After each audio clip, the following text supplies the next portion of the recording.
Ayo, and what's up, gang? Welcome back to the channel. I am your host, Nick Nightmare, and this is the Sledgehammer Wrestling Show's WWE Payback 2017 preview and prediction show, the 5th annual installment of WWE Payback, coming at us live from San Jose, California this Sunday, and we are here to talk about it right here and right now on the Sledgehammer Wrestling Show.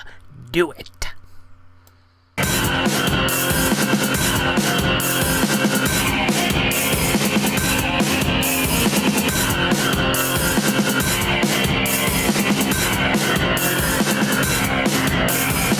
Sledgehammer Wrestling Show.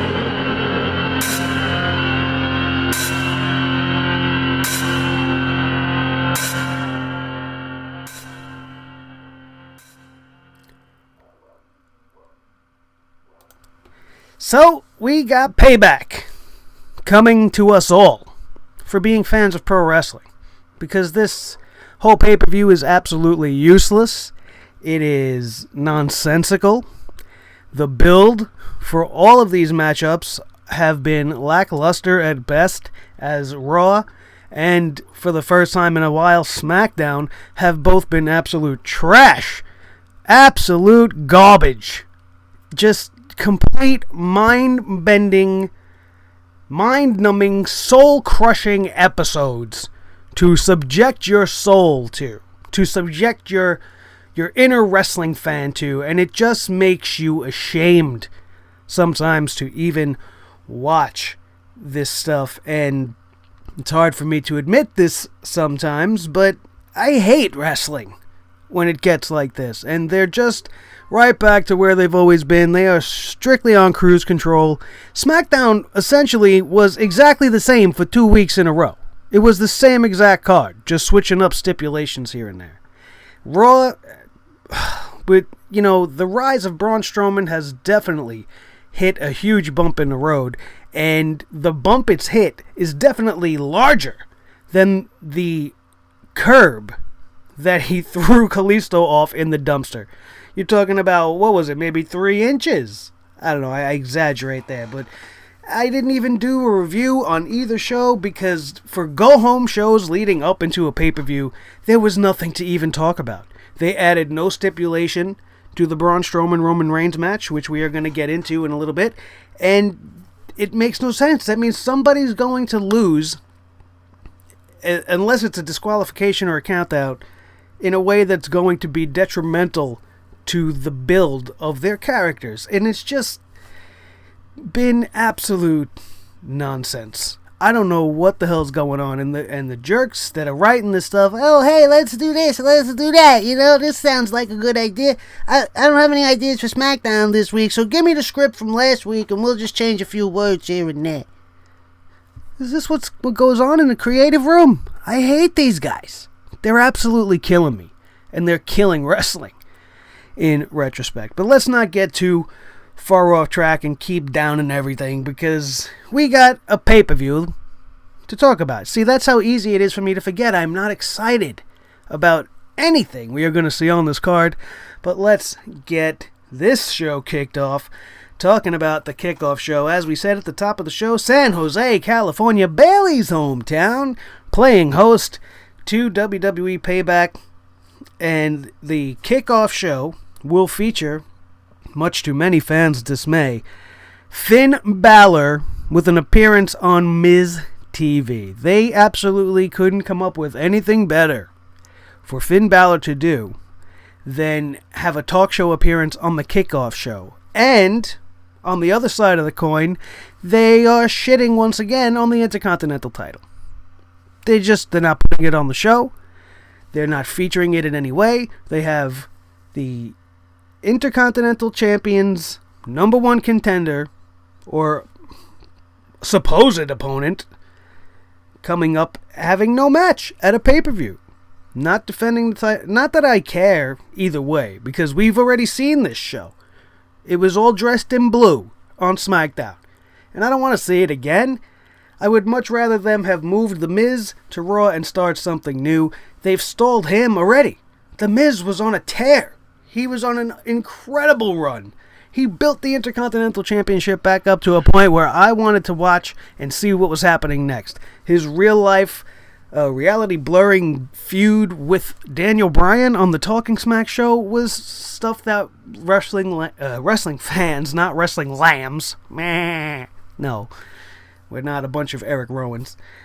Wrestling fans live for stuff like that, because when you blur the lines of reality is when you get the absolute best out of pro wrestling. When you have us going, I don't know if that was supposed to happen, that's when you've got magic. And even when they had it, they didn't capitalize on it. We know Daniel Bryan is not going to be allowed back into the ring, but they could have had that feud escalate in millions of ways. They could have got The Miz over in a heel type way, with Daniel Bryan being the good guy face of authority, like a good Vince McMahon, versus an evil Stone Cold Steve Austin who doesn't want to do anything that Daniel Bryan says because he's a bigger star than Daniel Bryan. They could have done so much, but instead they ship him to Raw, and they also ship the Intercontinental title to Raw, and you automatically think, well, The Miz should get it back because Dean Ambrose has done nothing.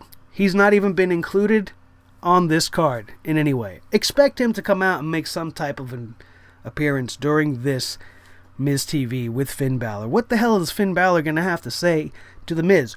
Why does The Miz even want to question Finn Balor? What the hell is it all about? Just to have him at the show in some capacity? You're doing damage to the character of Finn Balor, as well as Dean Ambrose and The Miz, all in the booking of this one segment. And we could only hope for the best. And maybe they'll add a match to the card at that particular moment during the Miz TV segment, but at that point, who gives a shit? Like, you had all this time to build something interesting, and you're going to give it to us last minute, and with Finn Balor in the mix, and then is he not going to be involved? Or is he going to win the Intercontinental title at Payback?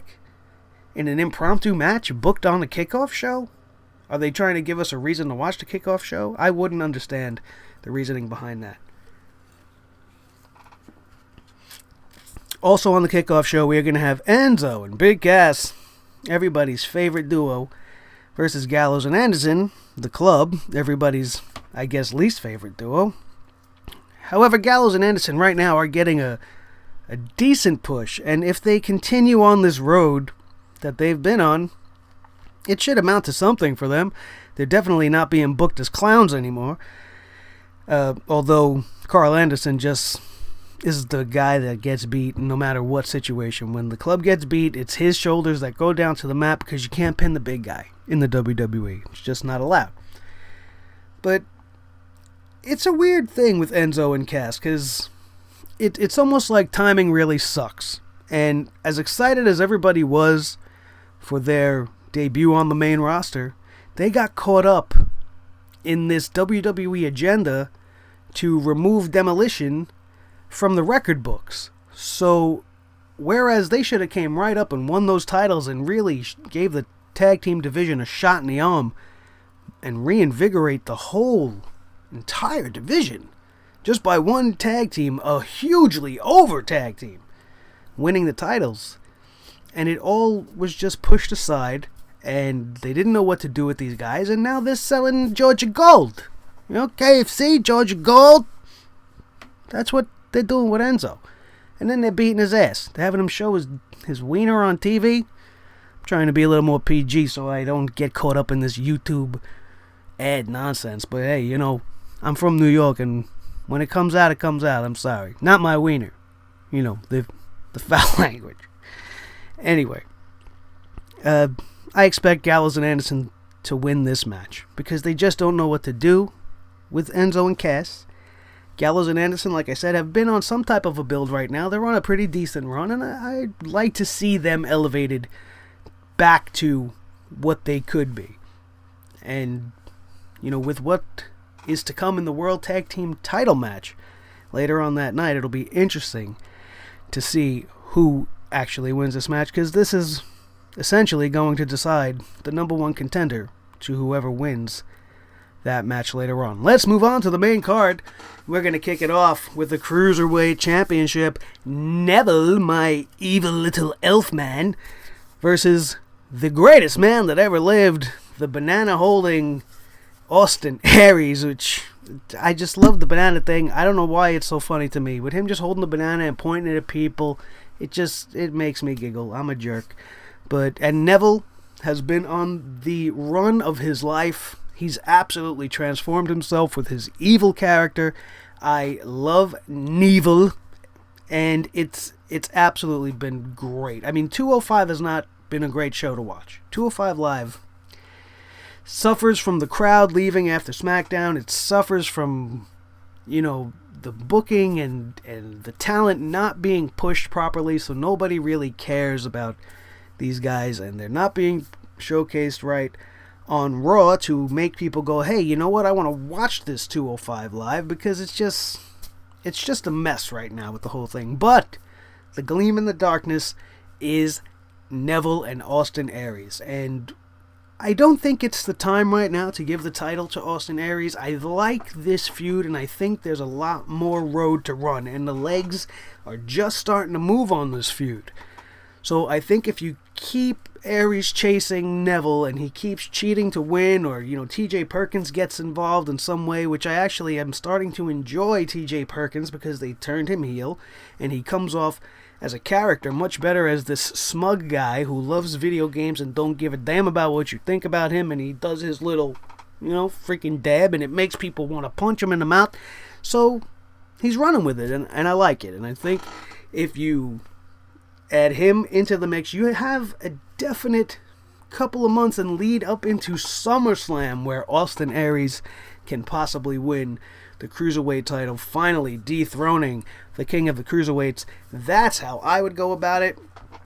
Most people are predicting Austin Aries to come out and be the new Cruiserweight champion at the end of this night. As I just pointed out, certainly hope it goes the other way, so I predict it to be Neville to come out and win this match at the end. The Raw Tag Team Championship, as we were talking about earlier, the Hardy Boys versus Sheamus and Cesaro, who have been one of my more favorite moments of Raw. I love Sheamus and Cesaro's entrance. I see these are two guys that get pro wrestling. They're not just two guys that said, we don't know what to do with you, we're going to throw you together, and whatever happens, happens. And that's what it definitely seemed to be the case when it first started, but when they put the thought into the entrance and they actually started working together, and now they're both ripping clothes off and they're wearing the kilts and they are a unit.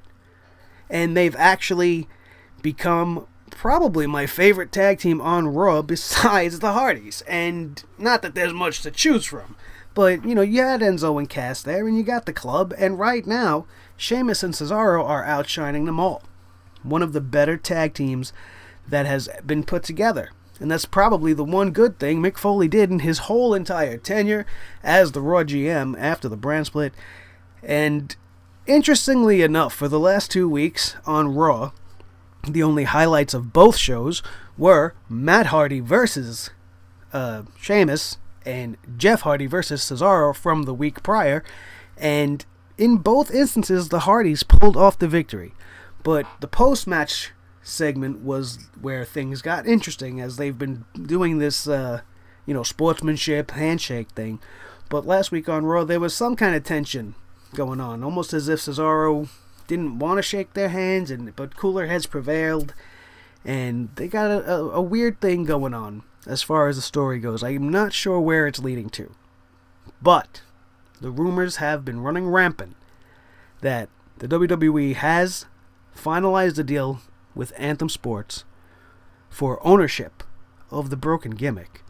And I totally expect, if that is the case, and they own the gimmick right now, or will own it as of Monday night, the Hardy Boys will lose this championship. They will lose the tag team titles to Sheamus and Cesaro, and they will end up becoming broken, which is what we are all waiting for. The Meek Mahans need to pull the trigger on Matt Hardy's broken brilliance so they can start making some sweet cash. They are missing out every day that they delay it. They are missing out on a lot of money, and that's killing them. So they're trying to expedite things to get it all ironed out. And then there are the rumors that Vince McMahon now wants a draft all because of the Hardys so that he could split them up, allow Jeff Hardy to be Jeff Hardy, and allow Matt Hardy to do his thing. Where they go, nobody knows. I would prefer Matt Hardy to be wherever either Crazy Steve or Bray Wyatt ends up, because that is a feud that's gonna print money all like crazy, unbelievable, and I cannot wait for that to happen. And on the flip side, if he goes to SmackDown, he could become the World Heavyweight Champion. There's no way they're gonna do Matt Hardy versus Brock Lesnar. He's got no shot at the Universal title. If he goes to Raw, if he goes to SmackDown, and Matt Hardy wins the World Heavyweight Championship and starts getting guys over, it's going to be fantastic. But WWE is not as good as I am in certain situations when I think about these things. And they want to go for the quick money, the easy money. Raw's the bigger show. It's got the bigger audience. Matt Hardy will more than likely remain on Raw. If they split the tag team up but keep them on the same show, wouldn't make much sense. So we're really just going to have to see where that goes. And the reason for even bringing up all that is because my whole pick hinges on that decision, whether or not the broken gimmick has been purchased. If it has, the Hardys will lose. So that is my hope. So I am going to pick Sheamus and Cesaro to win this match, and we will either Sunday night or as early as Monday possibly see the broken Matt Hardy finally making his arrival the way he should be in the WWE, and we'll get that whole thing started, and this shirt will be much more relevant, probably more than ever before. Seth Rollins versus Samoa Joe. I hate this match because Samoa Joe is the destroyer, and that's all he's done since he's come in, is he's destroyed people. And this is a match that is coming about because of an injury that happened by accident. Like, I don't think this was the intention to go this way. It very well may have been the WWE's idea the whole time. But this is a feud that is being built off that injury, and Samoa Joe's involvement with Triple H and Stephanie, and Seth Rollins still wanting to exact revenge for some reason. And I just don't really care much about this match, and I think the problem is that there's something wrong with Seth Rollins. He's just not connecting, and I don't know what it is. Stone Cold on his podcast did a review of WrestleMania where he pretty much nailed it on the head and said that Seth Rollins is lost. He doesn't know who Seth Rollins even is. So now they've given him this moniker like he's the King Slayer, right? And he slayed the king at WrestleMania. So now who are you? Now what's your purpose? To win the Universal title from the Beast Brock Lesnar? That's definitely not been stated. You're still trying to get revenge now on Samoa Joe because he hurt you. But, Finn Balor's again getting lost in the shuffle because that's what should be happening. Seth Rollins put Balor out. Balor and Rollins should automatically be going one-on-one, but now you turn Seth Rollins into a babyface. You don't want Finn Balor to go heel, and you keep teaming them up together, and there's this real sense of awkwardness as if it might be something they're thinking about doing but don't want to pull the trigger on. I don't know. But Seth Rollins versus Samoa Joe helps nobody. Samoa Joe can't lose. Samoa Joe should not lose in any way. Disqualification, count out, nothing. Right now, he is your best bet to be an equalizer to Brock Lesnar and Braun Strowman and all your big monsters, because he's the Samoan submission machine. He's been dubbed the Destroyer, and that's all he should do. His shoulders should not touch that mat. He should not be losing matches at all. It's bad enough he was involved in that 6-man where his team took a loss. Yeah, he didn't get pinned, but he was on the losing side. And it just doesn't translate for me. I don't like how they're using Samoa Joe. with Seth Rollins. I like the idea of it. They just need to expand upon it, and they need to get it moving. And they need to get past this whole WrestleMania Payback backlash that just needs to go away. We need to forget about WrestleMania and move forward and start thinking about SummerSlam and start getting people going in that direction, because matches like this are doing nothing for anybody. If Seth Rollins wins, I'm going to be pissed. I hope that Samoa Joe comes out with the win. You know, Seth Rollins don't have to even be pinned. You could choke him out and never have him submit. You can do a double count out. I mean, I don't think the fans would be happy with something like that, but there's got to be a way to either extend this or completely end it and be able to move these guys in another direction. Maybe Finn Balor comes out and turns heel and attacks Seth Rollins, finally giving in to the hate and turning to the dark side of the Force and taking out the Kingslayer. Who's the Kingslayer now? I'm the Demon. I'm the Demon King, if they want to start doing that again, and you are not going to slay me. Whatever. See, I just came up with something just off the top of my head that's a little bit better. But I really doubt that's the way they're going to go with it. And most likely, somehow Seth Rollins is going to end up winning.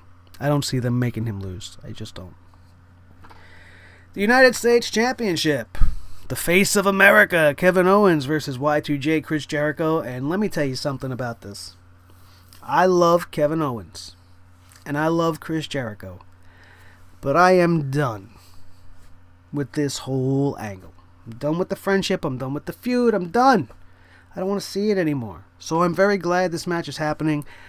I do not see Chris Jericho winning this match. But I have said this now at the last few pay-per-views because he's supposed to be going away to be playing his music with Fozzy. We keep on predicting and saying this. We thought WrestleMania was his last. We thought the Raw after WrestleMania was his last. Now I'm going to assume once again, and I may be wrong, but I'm going to assume that Payback is going to be the last we see of Jericho for a while. Kevin Owens is going to win this match and stay on SmackDown. He's not going to lose and end up without the title on SmackDown. And then Chris Jericho becomes a U.S. champion and moves to SmackDown now. It's too complicated for Chris Jericho to win this match. And if he does, it just continues to prove how clueless the WWE is and kind of points in the general direction of the fact that they really do, for whatever reason, hate Kevin Owens. Which would it would just be a travesty if that happened. All signs point to Owens winning this match, and that's what I'm calling. Kevin Owens is going to take out Chris Jericho. He's going to go play some music. Owens is going to continue to be the new face of America on SmackDown, which I love. I love the whole thing that he's doing. And I hope he continues with the open challenges.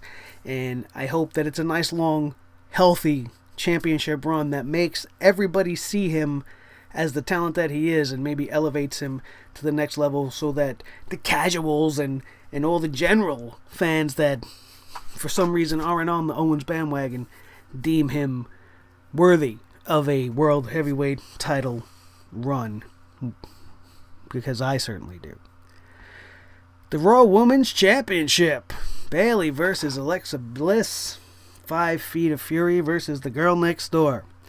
And I'm scared. That's what I was going to say. I'm scared of this match. And the reason why I'm afraid of this match is because they have been giving the title back and forth to the flavor of the month all year long.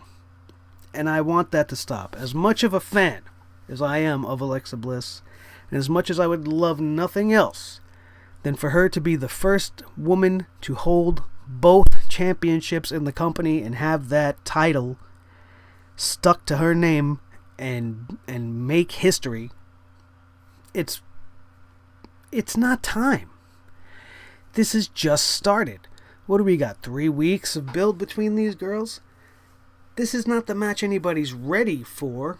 It's a great match to see because it's new and it's different and it's something we haven't seen in years. If they ever even touched in NXT, I don't even remember. I'd have to go back and check it out. But Bayley's been dubbed as boring.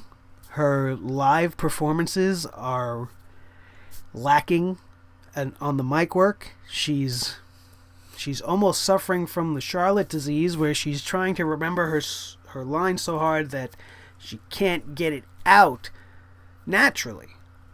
So she also talks about being the girl with the dream and how Dusty Rhodes was my inspiration because when I was a kid growing up, come on. It doesn't translate well. Whereas on the other end of the spectrum, you got Alexa Bliss, who just kills everybody. She slays everybody on that mic. There is not a woman on the roster that can do what she does when she's talking to the crowd. She commands the crowd's attention. She plays off the crowd. She doesn't let them get to her. She uses them to her advantage. And then she gets her message across. And she's a bitch about it. And yeah, it may come off as a little too mean girls. And, that's kind of passé.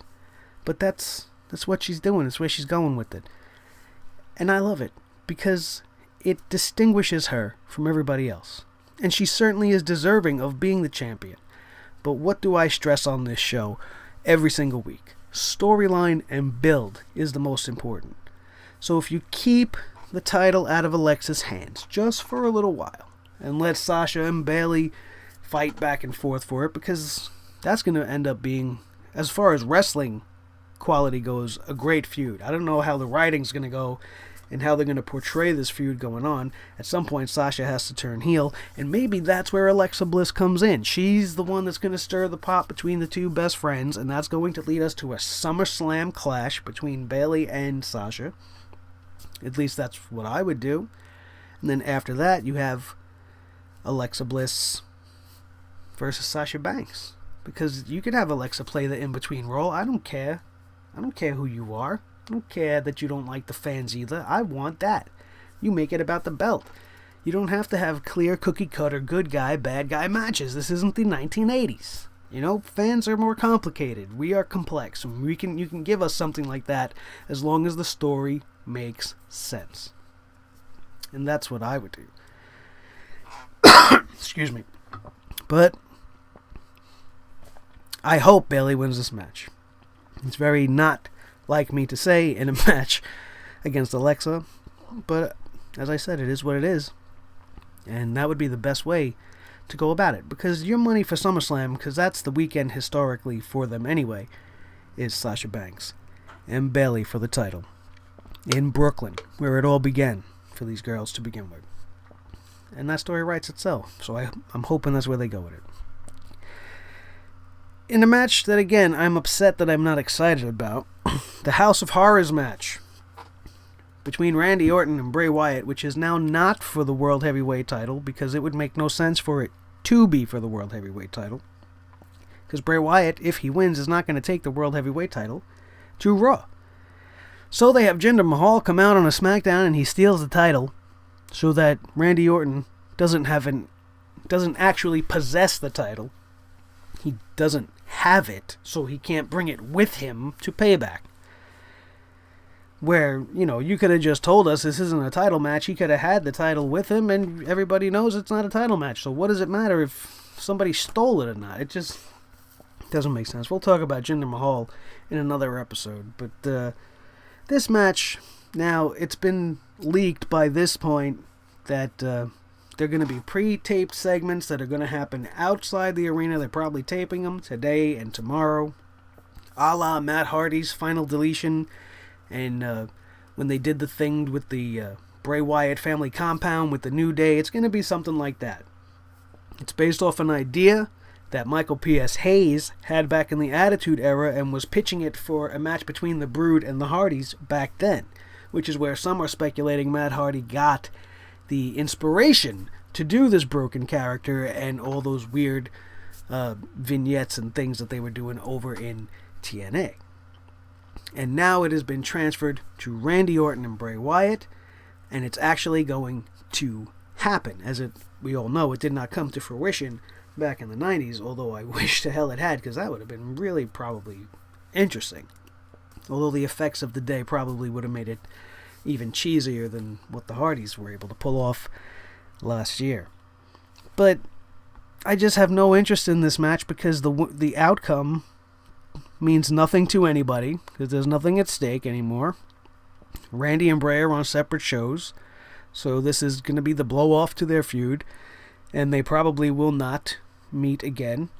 But the one good thing about the title not being up for grabs is that it leaves no excuse for Bray Wyatt to not win this match. It's a Raw-branded pay-per-view. I mean, it's a dual-branded pay-per-view, but it's a Raw-dominated pay-per-view. We have 2 dual-branded matches on this card. But I just don't see a reason for Bray Wyatt to lose. If you want to continue his rise, which you put a stall to with this whole WrestleMania Randy Orton winning the title thing, which nobody was happy with, because babyface good guy champion Randy Orton is by far the worst Randy Orton there is. He's boring as vanilla cake. I just can't stand it. I forgot at one point he was even the champion already. And I was sitting there watching SmackDown. I'm like, where's the title? Who's the champion? Oh, Randy Orton's the champion. That's not good when you got people doing shit like that. But I predict Bray Wyatt wins this match. It's his match, so to speak. And if Randy Orton wins this match, it's almost the beginning of the end once again for Bray Wyatt. I don't know how he could come back from such a heavy fall. He needs to win this match in order to establish himself as any type of a threat on Monday Night Raw in the near future. And then we have what is most likely going to be the main event, Roman Reigns versus Braun Strowman. And this match was not added upon in any way. I and many of us thought there was going to be some sort of a stipulation added to this match, an ambulance match, no DQ, last man standing, some type of a gimmick match so that the loser wouldn't come off as such a loser and both men could continue on whatever path they want to send them on without coming off looking bad or taking a hit to their character in any way.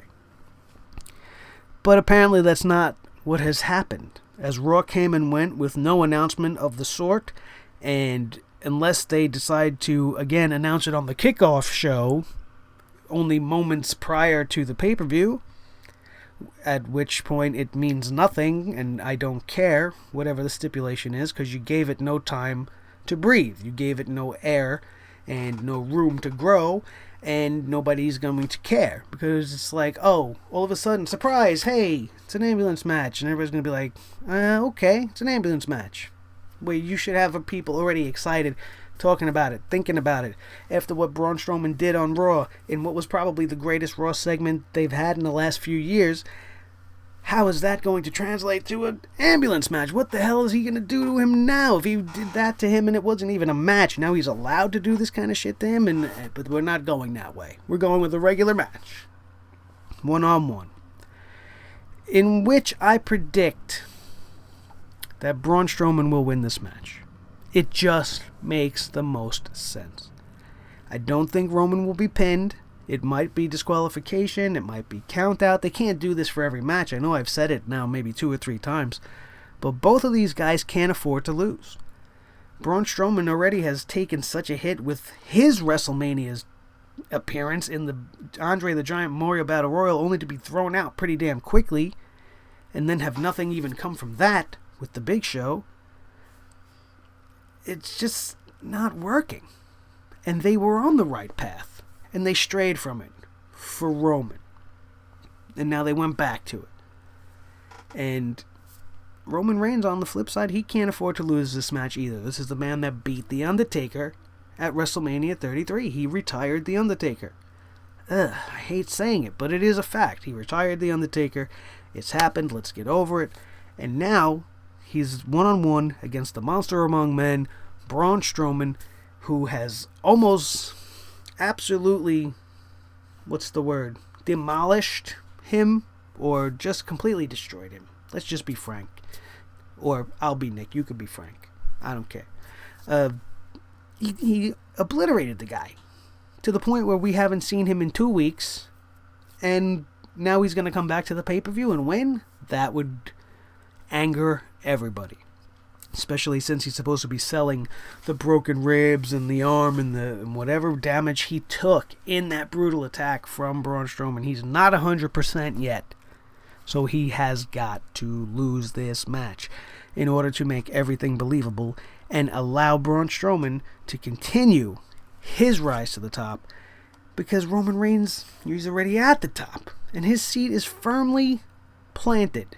And when he's not in it, it's being kept warm by the ass of Vince McMahon. I'll hold your seat for you, pal. I'll keep it warm for you. It's time to shake things up. Go out there and be the one-man shield. I'll keep your seat warm. Thanks, Vince.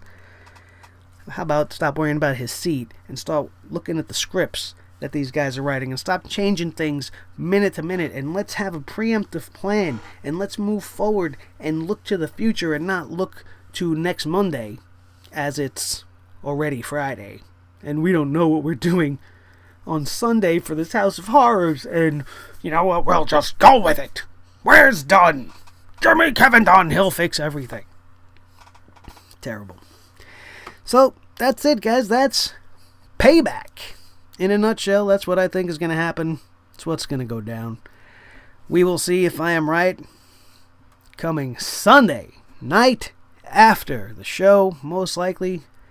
Payback review and results, if it's worth my time. Because seriously, guys, what has there really been to talk about?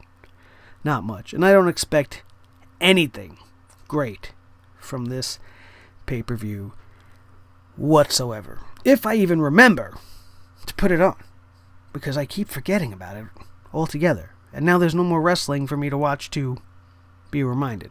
So let's hope I don't forget, and you don't forget. And also don't forget to hit that like button if you liked what you see and you enjoyed the show. Would really appreciate that. Also, if you have not subscribed to the channel, please do so by hitting that little red subscribe button and follow that with a nice little press on that bell for the notifications and become part of the Sledgehammer Wrestling Show notification squad so that you will always be up to date and know exactly each and every day, right to the minute, that a new video goes up.